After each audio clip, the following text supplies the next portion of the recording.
ലോകം മുഴുവൻ ഫുട്ബോൾ മത്സരത്തിന്റെ ആവേശത്തേരിലാണ്. തങ്ങളുടെ ഇഷ്ട ടീമുകൾ പലരും പരാജയപ്പെട്ടതിന്റെ നിരാശയിലും തങ്ങൾ നെഞ്ചോട് ചേർത്ത ടീമുകൾ ഫൈനൽ വരെ എത്തിയതിന്റെ ആവേശത്തിലുമാണ് ഈ ഫുട്ബോൾ പ്രേമികൾ എല്ലാവരും തന്നെ. ഇത്തവണത്തെ ലോകകപ്പ് ആര് നേടും എന്നറിയുവാനുള്ള ആകാംക്ഷകൾ ഇനി ഏതാനും മണിക്കൂറുകളും ദിവസങ്ങളും മാത്രം ബാക്കി നിൽക്കുമ്പോഴും ലോകത്തിലെ ഏറ്റവും കൂടുതൽ ജനസംഖ്യയുള്ള രാജ്യങ്ങളിലൊന്നായ നമ്മുടെ ഇന്ത്യക്ക് എന്തുകൊണ്ടാണ് ഇത്രയും നാളായിട്ടും ഒരു ലോകോത്തര ഫുട്ബോൾ ടീം ഇല്ലാതെ പോയത്? അതേക്കുറിച്ച് നാം എന്നെങ്കിലും എപ്പോഴെങ്കിലും ഒക്കെ ചിന്തിച്ചിട്ടുണ്ടോ? ഇവിടെ എന്താ ക്രിക്കറ്റിനെ സ്നേഹിക്കുന്നവർ മാത്രമേ ഈ രാജ്യത്തുള്ളൂ? അല്ല, ഇവിടെ ഇന്ത്യയിലും ഫുട്ബോളിനെ സ്നേഹിക്കുന്ന വലിയ ഒരു ആരാധക വൃന്ദമുണ്ട്. കേരളം, ഗോവ, പശ്ചിമ ബംഗാൾ തുടങ്ങിയ സംസ്ഥാനങ്ങളിൽ ഫുട്ബോൾ ഒരു വികാരം തന്നെയാണെന്നത് അത് ആർക്കാണ് ഇവിടെ അറിഞ്ഞുകൂടാത്തത്?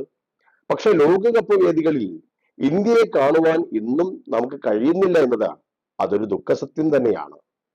ഇന്ത്യയുടെ ദേശീയ ഫുട്ബോൾ ടീം ലോക റാങ്കിങ്ങിൽ വളരെ പിന്നിലായതിനാൽ ലോകകപ്പിൽ ഇതുവരെ ഇന്ത്യക്ക് കളിക്കുവാൻ സാധിച്ചിട്ടില്ല എന്നുള്ളത് അതൊരു യാഥാർത്ഥ്യം തന്നെയാണ്.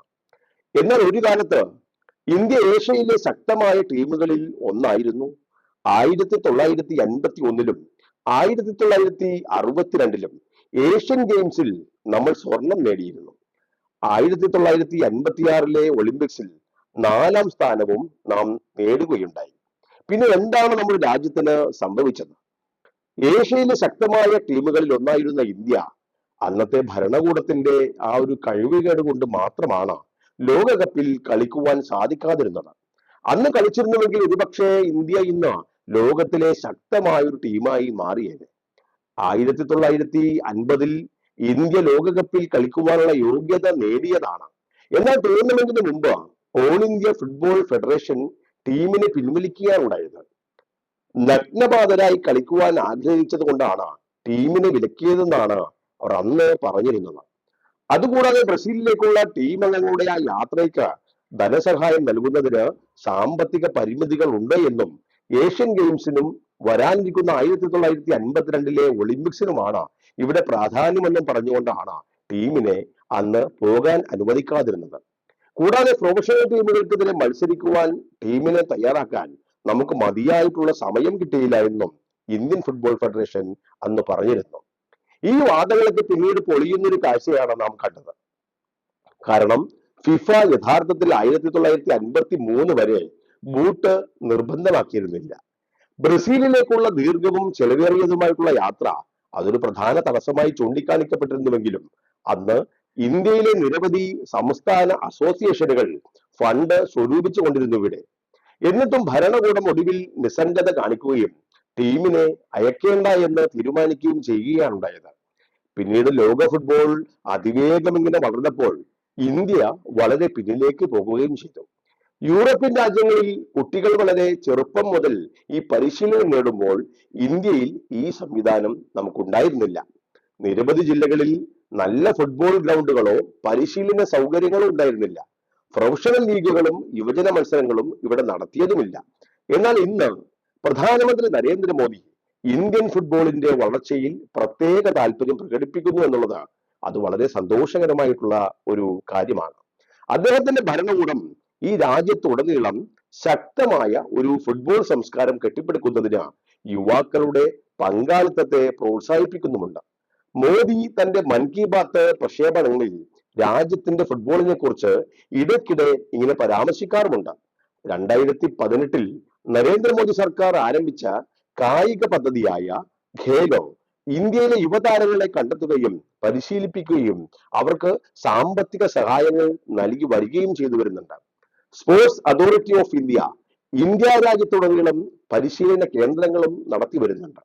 ഇവിടങ്ങളിൽ ഫുട്ബോൾ താരങ്ങൾക്ക് പരിശീലനം, താമസം, ഭക്ഷണം, മെഡിക്കൽ സഹായം ഇങ്ങനെ തുടങ്ങിയ സൗകര്യങ്ങളും നൽകി വരുന്നുണ്ട്. ഗ്രാമങ്ങളിൽ നിന്നും ചെറിയ പട്ടണങ്ങളിൽ നിന്നും വരുന്ന കുട്ടികൾക്ക് ഇത് വലിയൊരു സഹായവുമാണ്.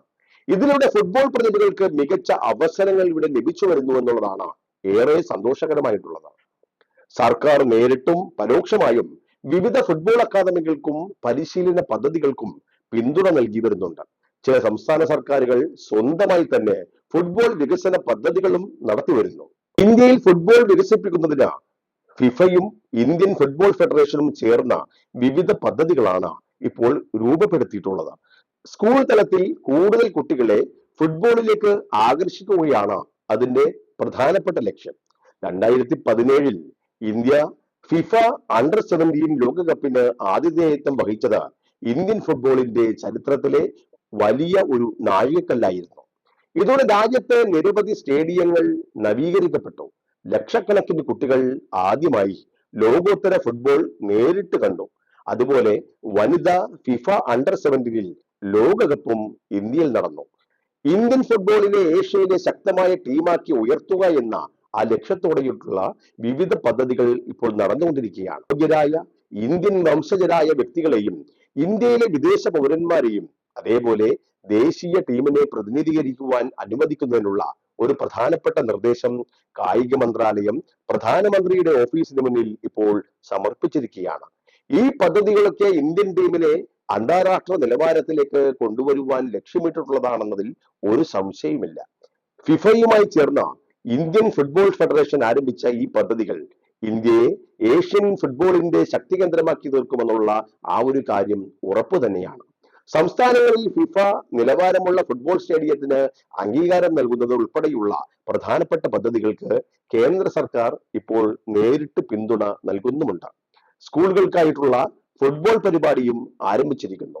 ഫിഫയുടെ നേതൃത്വത്തിൽ വിദ്യാഭ്യാസ മന്ത്രാലയത്തിന്റെ പിന്തുണയോടെ രാജ്യത്ത് ഉടനീളമുള്ള ദശലക്ഷക്കണക്കിന് വിദ്യാർത്ഥികൾക്ക് ഫുട്ബോൾ പ്രാപ്യമാക്കുക എന്നതാണ് ഈ പരിപാടിയുടെ ലക്ഷ്യം.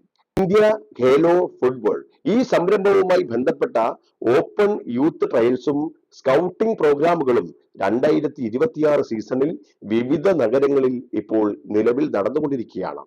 പ്രൊഫഷണൽ ക്ലബ്ബുകൾക്കും അക്കാദമികൾക്കും വേണ്ടിയുള്ള പ്രതിഭകളെ കണ്ടെത്തുന്നതിനായി 2009നും 2016നും ഇടയിൽ ജനിച്ച ഈ കളിക്കാരെ പങ്കെടുപ്പിച്ചുകൊണ്ട് ഇന്ത്യയിലുടനീളം ഓപ്പൺ ട്രയൽസും വളരെ സജീവമായി തന്നെ നടന്നു വരികയാണ്. അതുകൊണ്ട് തന്നെ ശക്തമായിട്ടുള്ള ഒരു ഭരണകൂടത്തിന്റെ ഇച്ഛാശക്തിയിൽ ഇന്ത്യൻ ഫുട്ബോൾ വളർന്ന് റൊണാൾഡോയും മെസ്സിയും എംബാപ്പയും ഒക്കെ പോലെയുള്ള അതുല്യ പ്രതിഭകളെ വാർത്തെടുക്കുവാനും ഇന്ത്യ വരും ലോകകപ്പിൽ കളിക്കുന്നതും അത് കാണുവാനുള്ള ഒരു ആഗ്രഹവും പ്രതീക്ഷയുമായി നമുക്ക് കാത്തിരിക്കാം.